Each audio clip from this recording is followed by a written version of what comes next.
For WTSA News and for Brattleboro Community Television on your Tuesday, September 24th, my name is Ian Kelly. These are some of the stories we're following at this hour. Peak Resorts have approved their acquisition by Vail Resorts. Under the terms of the merger agreement, Peak Resorts common shareholders will be entitled to receive $11 per share in cash at the closing of the acquisition. The transaction is expected to close today. The deal was first announced in July. Colorado-based Vail Resorts will now own 3 Vermont resorts.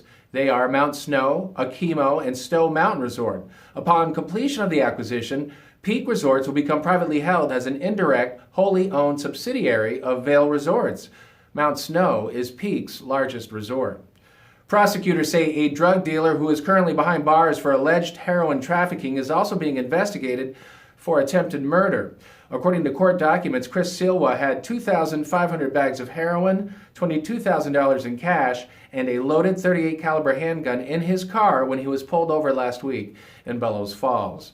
Silva faces 2 charges. During Monday's arraignment, as a condition of release, prosecutors told the judge that Silva should not have any contact with Zachariah McAllister, the Westminster man who sparked a manhunt earlier this month in Vermont and New Hampshire. Silva pleaded not guilty to the 2 charges that could land him behind bars for up to 35 years. The judge ordered Silva held on $5,000 cash bail.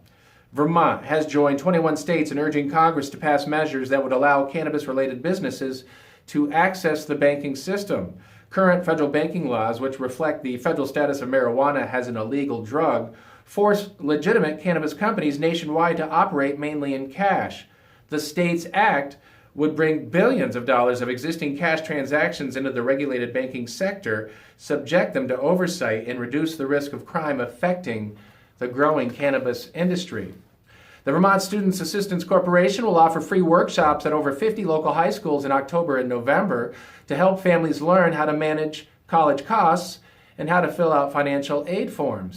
Families will get an overview on how to pay for college costs and the different types of financial aid available. VSAC will also share with families several resources and websites that offer additional tools to file financial aid forms. WTSA Sports. The Tampa Bay Rays moved into sole possession of the second American League wildcard berth by rallying for a 7-4 win over the Red Sox last night. Boston visits the Rangers in Texas tonight. Eduardo Rodriguez on the mound for Boston. First pitch is at 8:05. The Yankees had an off night last night. They begin a series in Tampa this evening. First pitch at 7:10. And Chicago beat Washington in Monday Night Football last night, 31-15. Mitchell Trubisky had 3 touchdown passes for the Bears. For WTSA News and for Brattleboro Community Television on this Tuesday, September 24th, my name is Ian Kelly.